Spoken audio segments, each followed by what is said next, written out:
barque de victoire. O Yesu yende azali capitaine Amasua. Et c'est Dieu merveilleux. Alléluia.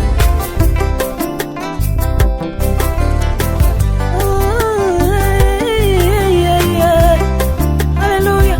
Moninga malamu Yesu. Ya tango nyonso ya na yembi na nzembo.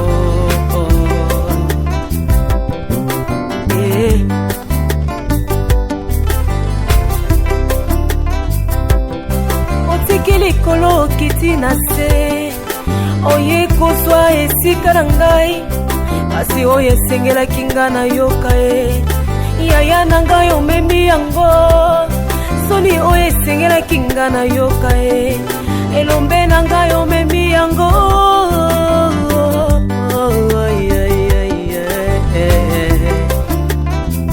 yango na bengaka yo polingo na ngai ya tango nyonso moninga na ngai ya tango nyonso seyo elombe na ngai yaya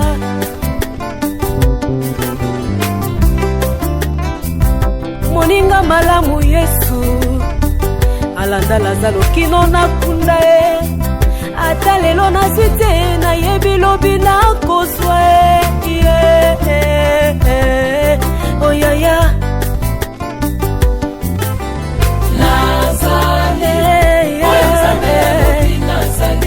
nazali mpona bato ya mokili te nazobika mpona yo Yesu yaya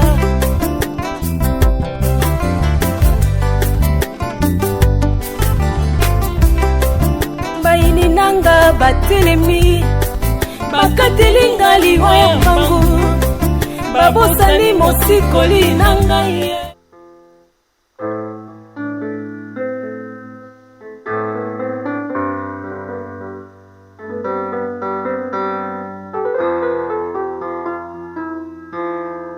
Je suis pas une boniche, maman. Je suis ici parce que Raïs le veut. Et je suis sa femme. Oh mon Dieu, la jeune fille oublie qu'elle parle à sa belle maman. Tu me parles comme ça. C'est à moi que tu parles. Votre fils n'a pas encore fini avec mes parents. Donc, nos beaux tâtés, nos salles l'ont monté. Si on a c'est parce que nous la volonté nanga. Vous ne pouvez pas m'obliger à faire quoi que ce soit. Si vous avez pour ça la botte, il faut assis ça na baboti nanga. Donc tu donnes de l'ordre dans ma maison. Ce n'est pas de l'ordre, maman. Ce n'est pas un ordre. J'ai dit ceci.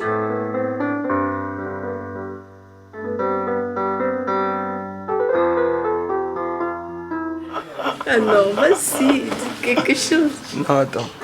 Apparemment, dans mon angle, c'est comme si il a son autre côté comme une vraiment réalité. Bien quand on a autant mon colon na okota na musala na bino. En réalité, na ga oluka musala, na ga oluka bianca. Attends. Natala les sous salaire. Attends, so avec balongo ninga salaire ba division par deux, moi je m'en fiche. Il a son autre côté comme une réalité. Attends. Tu n'as pas vu que cette femme est tellement dure, elle va te rendre la vie difficile? Mon amour. C'est le contraire. Trop dur. C'est combien? Je t'en prie. Oui, bah on tient à l'aise.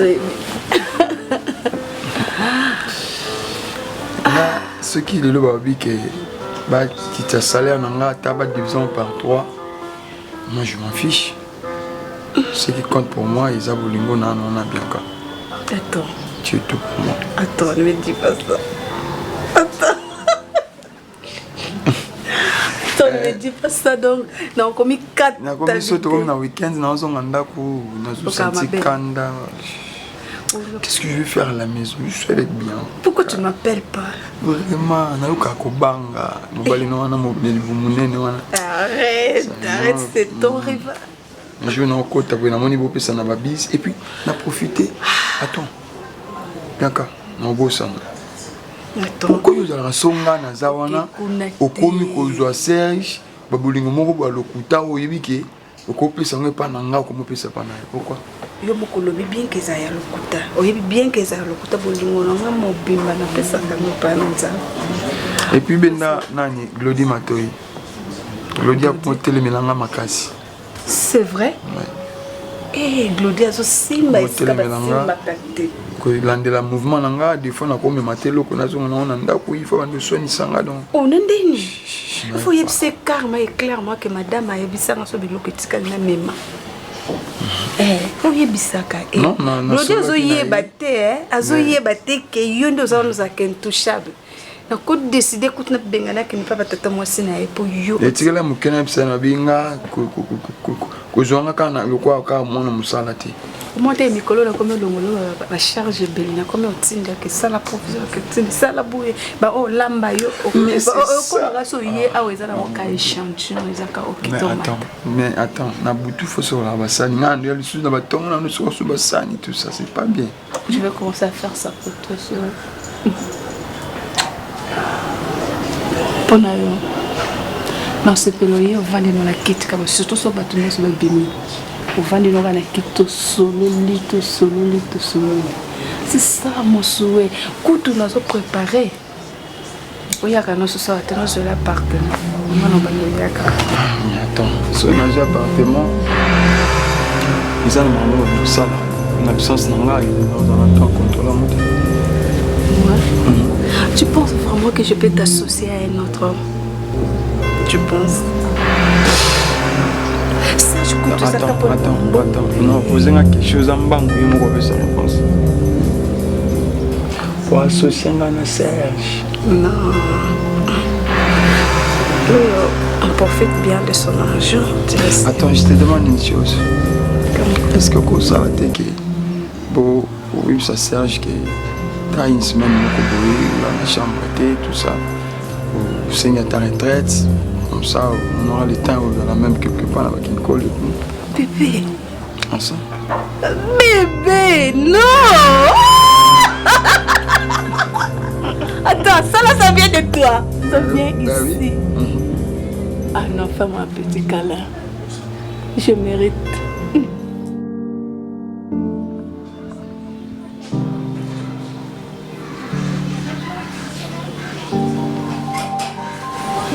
Dieu merci. Que je trouve là. Ça va chérie? Déjà.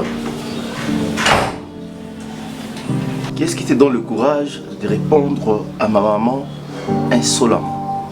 Ah, elle t'a parlé? Ah, il y a moins de celles qui puissent en Yo, c'est depuis quand tu utilisais ces...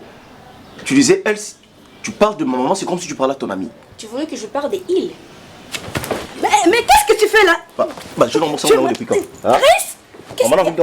S'il te plaît, calme-toi. Yo, mon cœur respect. C'est qui ton bébé? Calme-toi. Déjà, l'amitié à vendre. La technique à venir, l'amitié papier, n'a qu'on a à vendre. Est-ce qu'on a tout là? Mais qu'est-ce que je lui ai dit de tu es malade? Je te garde dans cette maison seulement parce que je t'aime. Ah, ouais, voilà. Seulement parce que je t'aime. Dans le cas contraire, si on a qui énergie, tu penses que moi je vis avec toi? Pardon? Toi, tu connais des femmes qui courent derrière moi. Oui, bon. Raïs, tu peux répéter ce que tu viens de me dire? Tu connais les femmes où vas courir derrière moi? Oui, bango. Ok, dans ce cas, je pars. Ouais, derrière, avec plaisir. Oui, je ne peux jamais accepter à ce qu'une femme manque de respect. Ma mère, si de moi facilement. Et puis tu veux étonner, tu veux aussi t'avoir. Non, mais tout. Yo. Pas comme ça, moi, moi, maman, papa. Toi, ta maman et ton père et tout le monde. Essaye, non? Essaye. Vas-y, essaye. Je ne sais pas encore touché. Si tu étais un homme, tu allais payer ta dot? Tu allais tout finir? Yo! On s'en va quoi? Pot de fleurs posé dans la katanda pour Otalanga. Ton moi, msala, là, ça y est, on est sur Yolingi. C'est quoi ça? Écoute, tu parles trop de mariage. Comment ça va pour ça prophétiser la vie? Yo, genre, sur Balata. Oh, bon, ça va être sur la dot. Elle finit comme ça. C'est toutes les femmes qui parlent de la dot à chaque instant. Et tu veux que je parle? Moi, je parle du respect, ma maman, toi, tu parles de la dot. Je lui ai pas manqué de respect. La rectification, je lui ai pas manqué de respect. Je lui ai dit juste la vérité. Un point, c'est tout. Qu'est-ce que tu veux? Ma maman s'est mise à créer des histoires contre toi parce qu'elle t'aime pas, c'est ça? Je te comprends. Tu ne vas que défendre ta maman. Ok? Et moi aussi, je lui ai dit que la vérité. Elle me parle d'enfant. Ce que vous avez poussé la beauté, mais honorez-moi. Mon père est là, ma famille est là. Honorez-moi. Finissez votre dot. C'est quoi ça? Je ne vous manque pas de respect, non, le bébé n'a qu'à vérité. Les jours où c'est le temps sur ma mère, je te tuerai comme Diego avait tué cette dame. Et puis, dans le pango. Il y a une chance de mener Bimaki avant. Et il y a une après 6 mois. On ne manque pas de respect à ma mère. Tu comprends? Si tu veux parler de mariage, va te chercher un autre homme. Aux allons les aller, il y a bien tes boys. Non, aux hommes, on a fou. Tu le sais très bien que je me suis toujours bien comportée. Tu es impoli. Je ne t'ai jamais manqué de respect. Ton père t'a mal éduqué. Ni à ta mère. Ah, mais ni à ma mère. Hein? Ni à ce ton que tu as fait, père. c'est pas le manque de respect. Non, non. Ça en a tenu des petites paroles là, sur ton père et ta mère. Fais-le si tu veux. Fais-le si tu veux. Papa, non, parce que tu n'étais pas là quand je parlais à ta maman. Malade. Tu ne peux pas prendre sa défense. Ton père, c'est un fou. Ah bon? Il ne sait pas éduquer sa fille.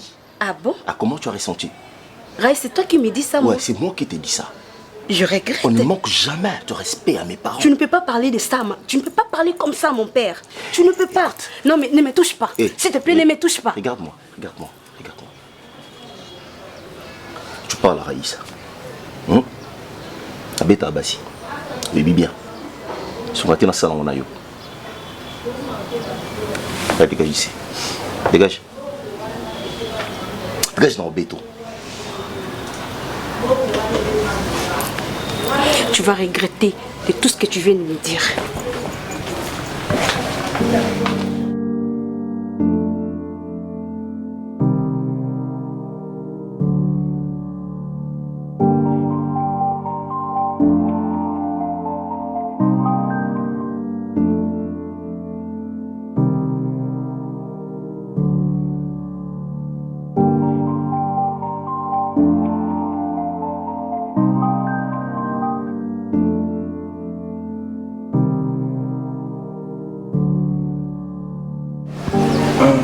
Marina, maman tinanga na sumo ba biloko.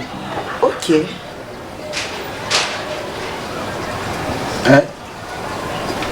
Kende kasi nga fanzi na. Non, nazo kanga ndako parce que moto aza awa te. Pardon? Akanga. Moto aza te. Nga nani kasi? Non, yo oza ka te oza kunanti. Awa nde eza boye. Mibeko papa pesaki na absence na ye. Bato bakota te songa naza te na kanga porte. Yo na sala. Te nga naza bato te. Nga naza mwana ya ndako. Nafandaka kuna oui, mais naza na droit awa. Mais ofanda kuna awa moto aza te. Biloko ebunga ka eza na kombo na nga tika na kanga so na ye okoti. Elo nini yango? Biloko ebunga ka nga nde na oyiba yo biloko. Soki ezalaki nani mutu nyonso oyo avanda na kati ya ndako afanzi olinga otelemisa ye oki oyebisanga na bima mpo oyokanga ndako eza mibeko batieli ngai est-ce que ozokomprendre nga mibeko yango batangelaka yo kombo na nga alobi na nga exception eza te so oyo oza te nakangi ndako bon nga nafandi kasi na otala tv parce que wana okoma opianga kanda soki ezalaki gires olinga oyebisa gires ke telema na ndako oyo nga alinakanga porte po gires mpe afandaka kuna ti wana manque à respect elo nini yango boye ata soki Bianca azalaki awa Bianca mama ango sepena moke yenza oza compliqué mama ndalo namona kuna musika me nayeba ate ke oza moto ya genre oyo donc yo kobenga ti patron na yo na kombo alobi mama Bianca mabeni c'est normal yango ekobenga na nga na kati ya ndako loko anga naza moto ya balabala na yo kota wa soki ezalaki ozo insiste ozokanga ndako mpo okende wapi papa naza na droit ya ofanda na ndako mpe naza mwana loko abana nyonso ozokanga ndako mpo osala nini et après elle c'est une voleuse hein? C'est une inconnue hein? Alors ozobimisa libanda pourquoi na yoki on a fenêtre ozobimisa ye okanga ndako parce que toi tu es qui ici toi tu es qui na ndako yoza nini oza eloko nini na kati ya ndako tu n'es qu'un mangeur d'homme et que ce soit la dernière fois Yanza okotindika ni papa tindiki yanza oza mutu mabe cette fille c'est ma belle-fille oyoki c'est ma belle-fille kozongela ngo ata mbala moko te ata la moko chose que je te dis. Hey, dis-moi. Donne-moi la clé. Mendiant, voleur, escroc, bon à rien, salaud. Et à dater d'aujourd'hui, on est sous la cuisine. Plus question de te mettre ici au salon avec Bananga, Thomas Sinanga. Ndoki. Ma fille. Papa. Sois calme. Il y a de ces personnes-là, tellement extravagantes. Et bah oui, que ça là du n'importe quoi na esika itali bangote. Ça va? En fait, papa, ils ont faute n'a été. Azo obéir qu'à ordre au bapé ça mais je ne pouvais pas aussi me laisser faire parce que Azo mon salle. C'est ça. Mais si c'était Raïs ou bien d'autres personnes, la mienne nous a choisi. Non, c'est aussi ta maison. Hein? Hein? Tu es une femme pour mon fils. Ça va? Papa fait pas qu'il y a aucun moment, mais et alors? Je reste à l'obéissance ailleurs qu'il y a 2000 francs. Combien? Combien? Combien? Combien? 2000 francs. 2000 francs. 1, 2. Papa, je reste à mon salaire. Allah t'aura bien parce que maman a son bilamba pesi. Soit ça qui va payer ça qui a tambongo. Allah bando pesa nga naza na ngote. Papa, pardon, il y a lobby na ndenga mabete. Basa l'autre tissage, basa agnos. Tu prends. Tu prends. Tu es ma fille. Considère-toi comme Glody. Là, changé, papa. Tu prends tout.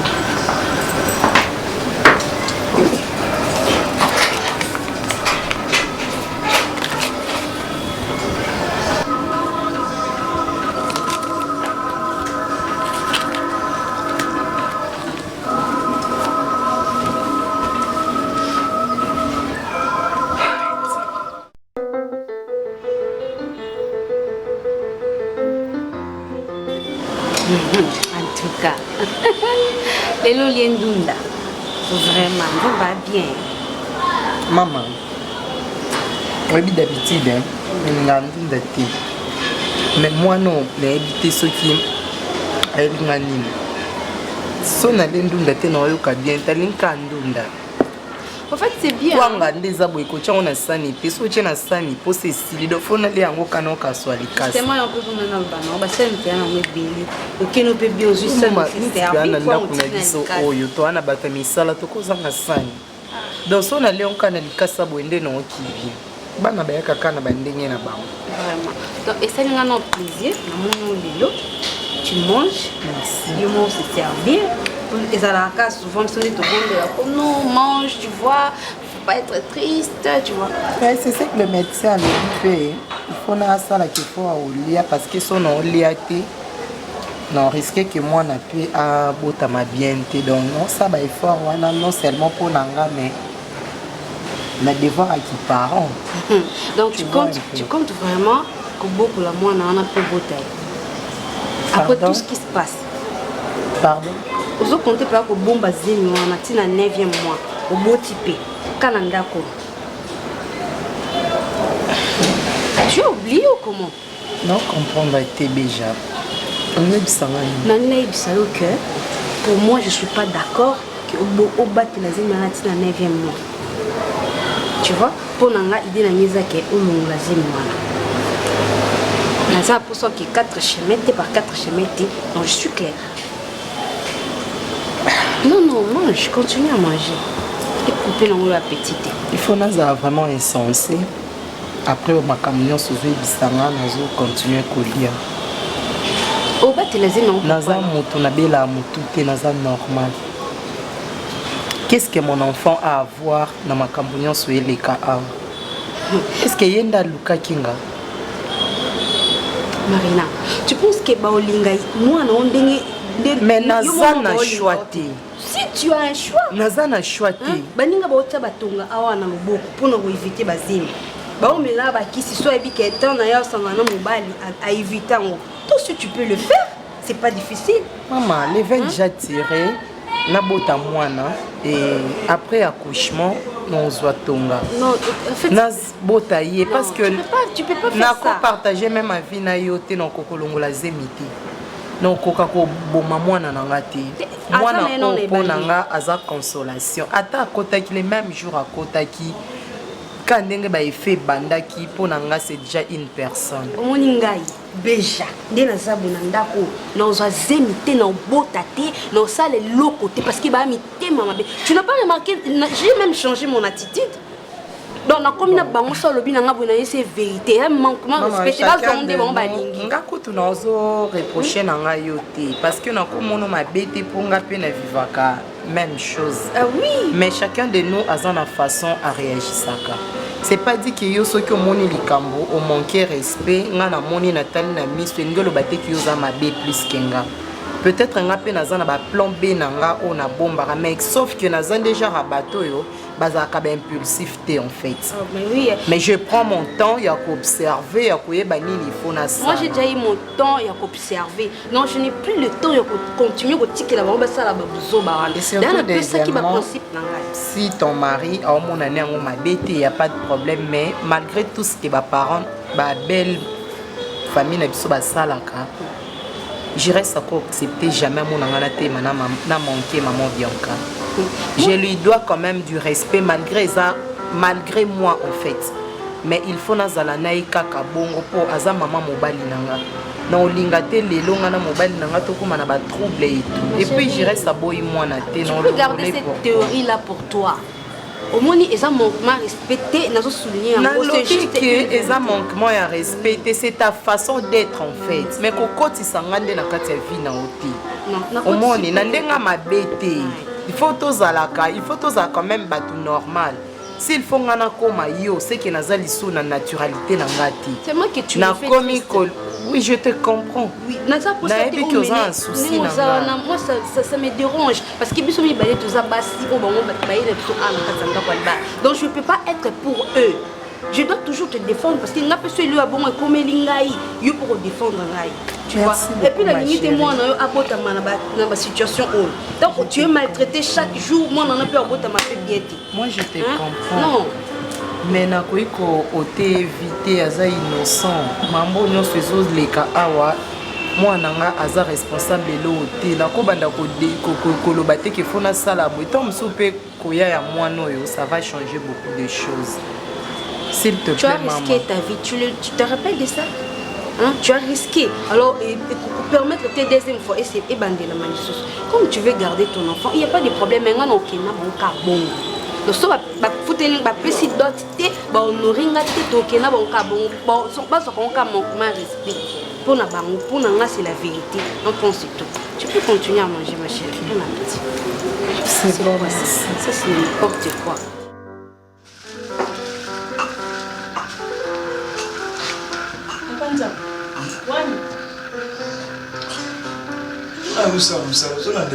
tenga na tundo ka wana nini osa musaba bisoti osala musala li bali na remarqué na bana nyonso famille oyo yondo yaka na tension mo mabe bo raisa non raisa za na ye na bakanda na ye mais raisa za social kokena nga ndoko kokena te na otuna ndi wani oh mais ça ba biloko nini biloko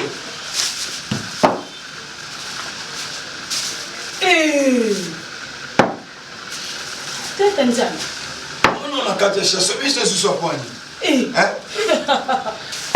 OK na ngoe ende kweza yo oyo bi prix na ngote obi prend ma na chocolat ko so mo li bana ba futa ko salaire ba futa ko te aboni pe ko ni sa kingo lo ba mutu mo boy na bi we est-ce que na ko même lo boy ça encore maman hein maman il sengai na zo le ko nja o na yo na memi ezambo mama te ezambo papa ezaya mama te nazo so no pe lokola nga pe na tika a pe lokola responsable ya nani obimaka makambo etikala na nsima ngam na géré yango donc so nazwi eloko boye seke mama apesinga accord yo komotelemela ngatela boyo yango te ebanza mais mama moto alobi yo kotelemela nalobi bien papa mama moto apesa mbongo te eza papa esa mbasuka tosona lokola nanu bamikolo no bianca nani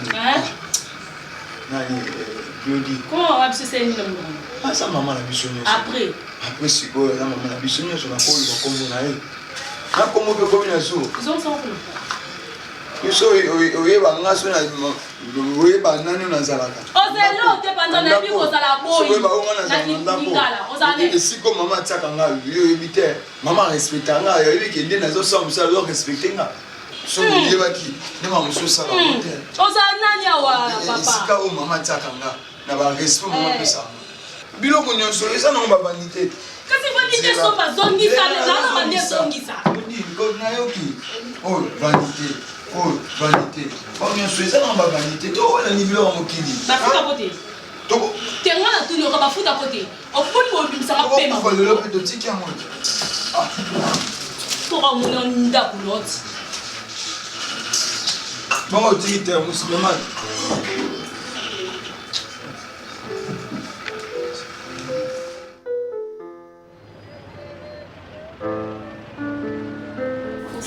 Non, je t'ai dit que tu es. Reviens là.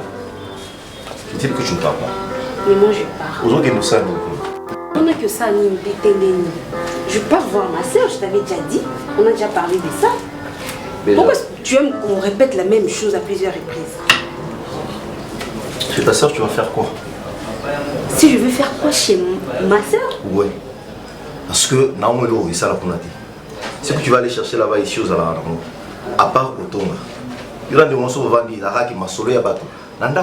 Il y a ça. Ça se passe comme ça. Ici, il y a des histoires qui arrivent et tout. C'est pas ce que je veux. Maman, dans le lobby, arrête de te déranger. Que le ciel tombe, que la terre monte. Tu iras nulle part, tu vas rester. Tu vas arrêter avec tes blagues. Et si je ne sortais pas? Oui, mon blague. Si je ne sortais pas? Et Raïs, qu'est-ce qu'il y a? Je suis déjà fatiguée de vivre dans cette maison. Hein? Tu ne me respectes pas, tu me parles comme tu veux, quand tu veux. Alors pourquoi est-ce que tu refuses à ce que je parle? Quand tu parles le respect? Le respect c'est quoi?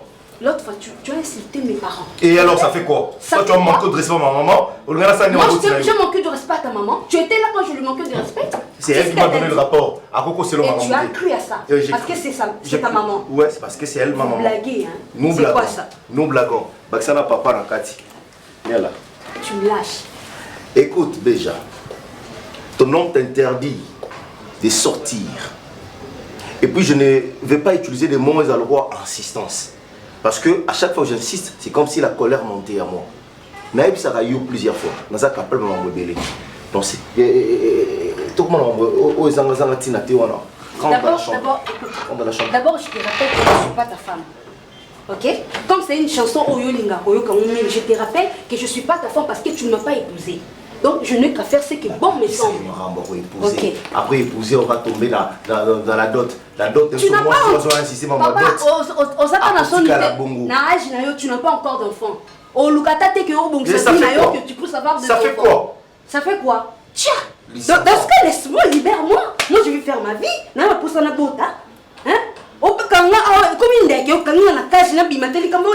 J'ai l'impression que tu me triches. Pardon? T'entendant parler, insistant, me disant voilà, libère-moi, je vais aller faire ma vie et tout. Ça ressemble à beaucoup de choses. Moi, t'es triché? Oui. Et si je t'ai triché, ça se saurait. Et je ne vois pas ce qui me retient à les faire. Allez, viens là. Hé, Béja. Non, Beto Pamba, reviens. J'aime pas la brutalité, tu le sais. Tu connais que me libère la maman pour le coin de ta bondi là. Oui, la maman. Béja. Jamais dans le bas du camion, il faut qu'après ça va promesse. Et comme il peut vous baisser après tout. Attends mon amour. Yango zaka na téléphone bandana za awa, tu ne t'occupes pas de moi parce que oui, ça n'ango kalobi. Et tu sais ce que je cherche à faire. Non, moi je te condamne pas, tu connais pas ma maman, boutique là au Kutanate. Non. c'est tout à fait normal. C'est ma belle maman. On s'est comporté bongo. C'est normal. On a sa belle-mère nangai. Nous avons plein de droits à kosala et bolam. C'est comme ça toi. T'inquiète. Moi ton nom te vend dans la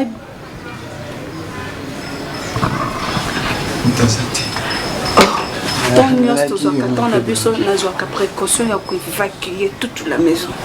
Pour que nous soyons à l'aise. Bébé, tala. Yo baka dimension bolingo na porta ka. Non. Biaka. C'est que ba flatter. Omoni mama wana. Aza maman na ngai. Ya ba preuve. Maman na ngai yaki fona ke ndotala ye. Na isaki olobi na butu.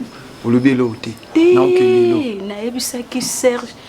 Apesanga mbongo ebisenga abosana ki nini chèque na yena bureau comme ça na poko soki ayena ngo a signé chèque apesanga mbongo na bimisa mbongo na yela pour ma belle-mère je suis prête à tout soki mbongo ezala na kacha ndako na ngana pesa yo ngo déjà bana ya peso na poko ngana okelelo to ça se condamne bébé est-ce ngana yo to eza ya kotuna très bien j'attends dis attends yebisa maman nga moko no kende ko sala ba charge c'est à ma charge ya osala e elenge osala posa mtemana d'ailleurs tu vas me dire ses couleurs ses préférences et nga moko no kita na marché na kopona nyot ande o ya enveloppe no personne n'en fait pas en dehors ya enveloppe oyo senga est-ce que vous comprenez maman na zolo mais to kininga na yote non attends là tu commences à m'énerver na lo na makambu funa kelelo ozobalanga ke na poko na la serge na poko alors que nous on chèque na poko comment malobiti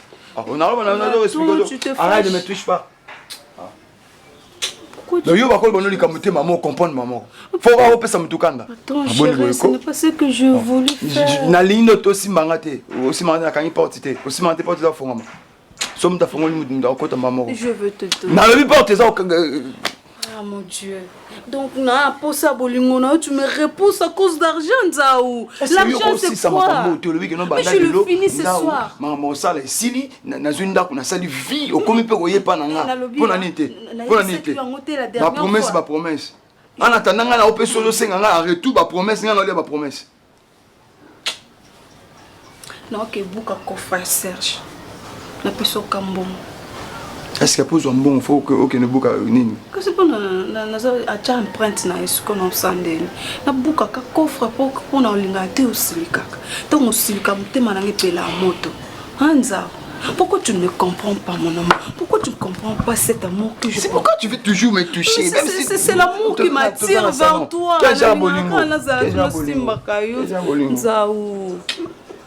tu es mon amour n'est-ce pas bébé. Je te donne cet argent. Et puis un jour, tu vas regretter ce que je vais faire à Raïs. Raïs, c'est ton fils. Raïs. C'est ton fils. Raïs, très indiscipliné. Laisse tomber. Moi, je te donne l'argent. Il vous sait qui nani. Oh, moi je suis nani. C'est qui?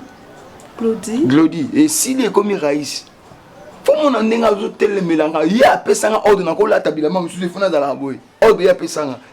Namono solana Raïs faut que tu kabilambo moi indisposaka nga makasi mais toi si tu as peur de Raïs pourquoi c'est ton fils faut dompter aux autorités à moment na ka posa na yebisa yo ka ba ko yebisa bango que na ba réserve pour na otala Raïs atata nga bando bunda na bitumba boy on beta Raïs kimi ati boso bo sa yimba ki mutupe so kandele ki bese ne libre na la tata na bino kama ngwe beba pour que ça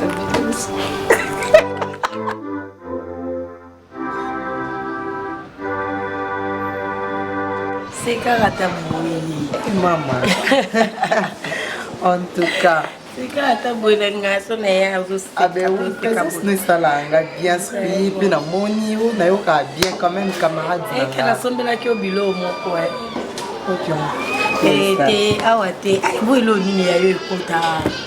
Et ça pour là c'est non, non matin. Sérieux, nasomba ekende osa bachamo boye naponi biloko na ngai naponi liloki so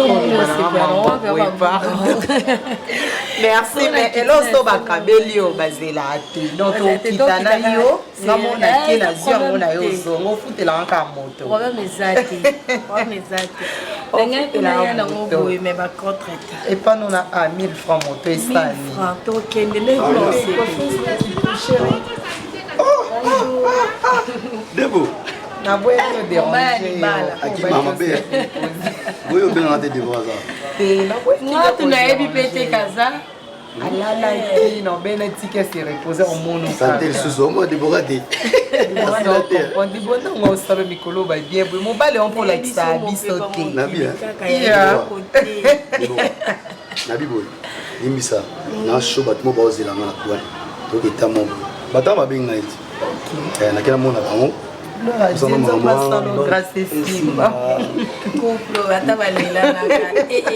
Nalingi atiti do te ya babu nalingi on suste relax toi ça va bien yo eza yo deboka tomona nini kala toza ndako na yo tosa programme bien mpenza donc yebi kaka tovanda mna bana ntongo ti soir wana moto abouge te tokangi batelefone chéri natiki oza na kini koumela te naumela te nabi barobe oyo debora nazokende nazobandela robe oyo nalingi mosusu te nakufa te nazali naza bilamba te nalata ya yo oui eza wana mpo na yo na problème te nabi boye osala ngai légume wana meko tya bicarbonate te pardon mama batela ngai batela ngai namona ba 80 namona ba 80 ba 100 na ngai ok debora à suivre. D'accord, merci. Marina. Je t'aime, chérie. I love you so much. Sois sage, toi aussi. Toujours. Toujours. Merci. Bisous. C'est Mikolo, regardez sourire. Regardez sourire. C'est bien. Moi, ni boundé, c'est qui vient. Et toi, bien. Yepeli yango Mikolo, quand même, ça va. Kenda zala ki wana ofinga. A comme il est bien, on a sambela vraiment nzamba sunga, to profiter na moment oyo kimi ezato longo. Vraiment. Pour éviter le fait que tu mets ça dans un problème et comme à lobby mususu ebimi. Et soutenir na prière ba kopé simba. Tous les fils qui étaient studio na biso ka boy. Ya ta mais boza na kimi. Ole vivre na château na ba problème.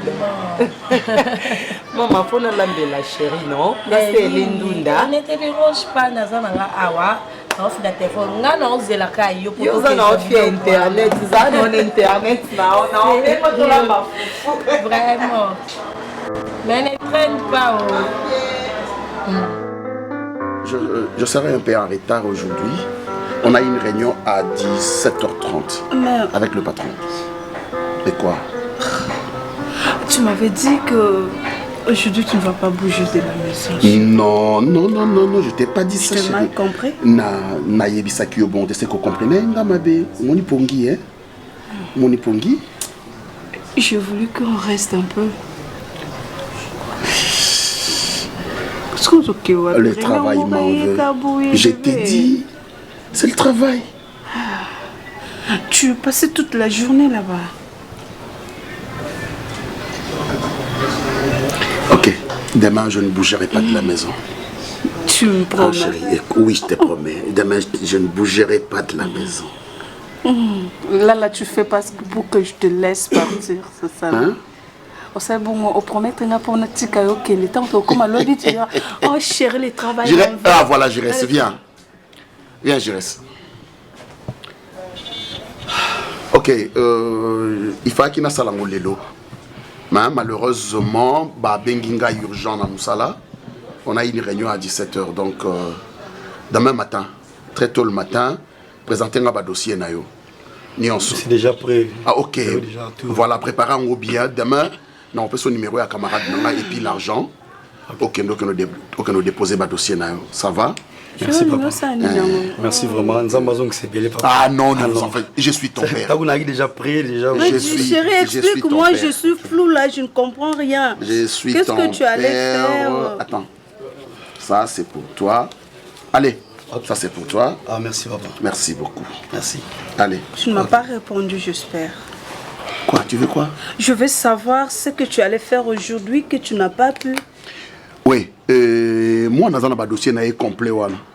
Il fallait qu'il n'attende pas mon nanga, qu'il ait un dossier et puis il y a quelque chose où il faut accompagner le dossier. C'est pourquoi il fallait qu'il y ait un salango. Parce que j'ai eu une réunion au boulot. Alors, à Salango Lobby, il n'y a pas de problème. Serge, tu m'en avais parlé au préalable. Oh, il fallait te parler d'abord. Bien sûr. C'est un problème d'homme. C'est une histoire d'homme. Donc tu me mets à côté de tout ce qui se passe dans ma maison. Non. Tu fais des choses que je... Mais c'est ton fils. Mais c'est ton fils. Sauf que tu peux si moi dans Moussala où est le mal, chérie. Mais tu dois m'informer, tu dois me dire, c'est mon fils, bien sûr. Comment tu peux faire les choses derrière mon dos? Comment et pourquoi, Serge? Derrière ton dos? Est-ce que je l'ai fait en cachette? Bien sûr. Je suis là avec Giresse. Je n'ai pas fait quelque chose en cachette, chérie. Je n'ai pas su, j'étais au courant derrière. Ok, ça va, chérie. Tu me pardonnes. Ça va? Ça va? Allez, souhaite-moi bon boulot. Bon boulot, mais ne le fais plus jamais. Merci beaucoup. Ne le fais plus. Merci beaucoup. Allez, au revoir. Tout ce qui peut arriver, je dois être au courant. Je dois être au courant de ça. Pourquoi donc tu es dans ces états? Cet état, pourquoi? Bon boulot, là tu commences à faire des choses, c'est comme si tu l'aimes plus que moi. Non. Tu l'aimes plus que sa mère. Non. C'est moi qui l'apporte. Non. Tu es ma femme. Tu es mon amour. Tu es mon adorable. Je t'aime plus que tout. Mais c'est ton fils. C'est mon fils. Je dois l'aider. C'est mon devoir. D'accord. Allez, ok, à ce soir. Ça va?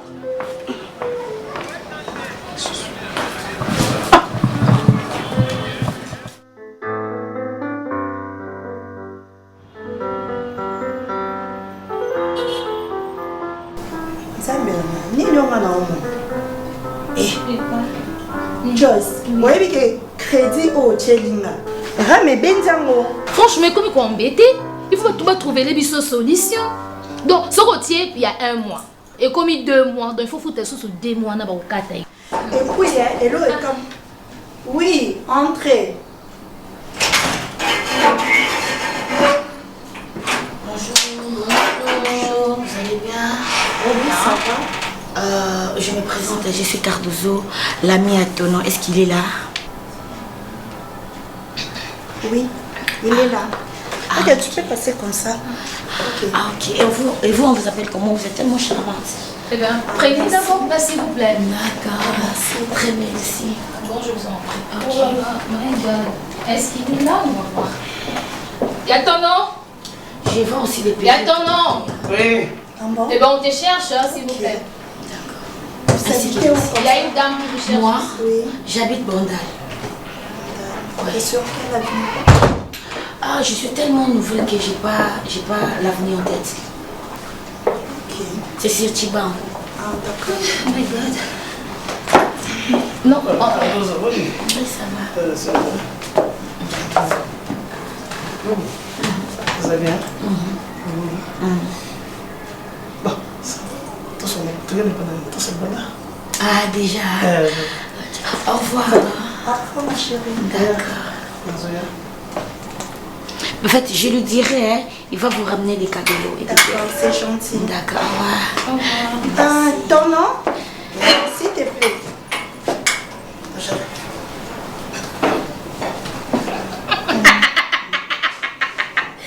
My God! Joyce, si tu as un place, il y a un secret. Tout c'est gagné. De que je ne réponds pas. Tout c'est gagné. Oui, il y a un secret. Oh, est-ce que ton nom n'est rien à tout. Fais au bout, bani wapi. Aza, on place dans d'autres cas demande à Moussala? Oui, oui. Exactement. Mais c'est Babinga. Franchement, elle est intéressante. Dès le premier jour, quand on est venu, nous promet déjà des cadeaux. Elle nous promet déjà. Non. Aza intéressante. Aza n'a pas vitesse. Quand il y a une fille à bandade, une fille à charisme. Fière, mais Aza n'a pas vitesse trop. Bon. Mais ezala makambu ya okekotika ba demande d'emploi et comme ndeni ba rendez-vous c'est ça ndé mabete c'est que ba tindi ya obenganga ya omana okano mamba hein d'accord ba bonne chance alors mais elle est informée quand même. La donne, elle est informée. Et ça m'a pas moussala pour informer. Il vous demande votre nom. Elle t'a promis déjà des cabellos. Yebisangai. C'est-à-dire. Comment il y a soit na vitesse. À la vitesse naie. C'est que il y a quelque chose qui croche là. Non. Oui. Oyo qui déjà que ton nom lobby qui place que non tu as demande d'emploi. Ozo quelque chose qui cloche. Hôtel la réaction il y a la fille. C'est comme si yé mon kazo ya komitika. C'est comme si. Mais ça c'est megina non? Oh comme ça. Mais oui. C'est mec qui n'a rien ndeni. Joyce makamsu tala. Mais tel non je ne sais pas yaya. Aux yeux ton enfant na yé elle est entrée aux amoisi. Tu sais comment Bassi Bazala, il est bien très bien. Donc au Taleka, comme c'est comme si a tombé déjà amoureuse et un grand frère. Et la donne. Car yomo ramto, il la donne à l'air à yaka. Ah ouais, on va le voir c'est qui ne sait quoi. Déjà calmé le donc. Tala. Oui. Mais qui vous dit pas elle est gentille. Non, elle est intéressante. Comment allez-vous? Comment ça va?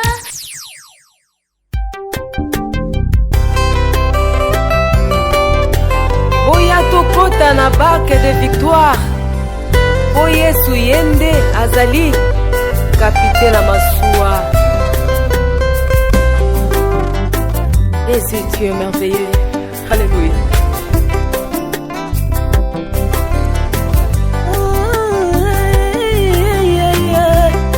Alléluia. Moninga malamu Yesu. Yatango nyoso nayembi na nzembo